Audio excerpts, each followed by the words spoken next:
Hey guys, rýchly outfitček a ide sa smer IKEA. Sice to cez deň tak nevyzeralo, ale na večer ešte vyšlo slnko, tak sme sa rozhodli do IKEA prejsť pešo. Samozrejme balans je veľmi dôležitý a tak prechádzku strieda večera, no a schválne dajte mi vedieť, aké je vaše najobľúbenejšie kombo. Tuto máte to naše spolu so chutnávkou.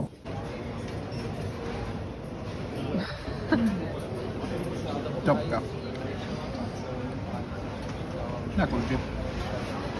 Po jedle sme sa presunuli do nákupnej zóny a skúste si tipnúť, ktorá časť zaujala Viktorku najviac. Správne. Dnes som varil bravčové kare na kari omáčke s rýžou a ty mi napíš, čo si mal na obed ty. Dnešná misia spočívala v nájdení vhodného vešiaka na bundy a my sa rozhodujeme medzi touto čiernou a bielou variantou. Taktiež Viktorku zaujíma, či jej mám podľa vás kúpiť tieto obliečky. Z IKEA nakoniec odchádzame len s vešiakmi a obuvákom, aby sme pri vyprevádzaní návštev nepočúvali zbytočné blaboly. Všakačka. Nám už len ostáva presunúť sa naspäť na byt a fandiť Realu Madrid. Čaute.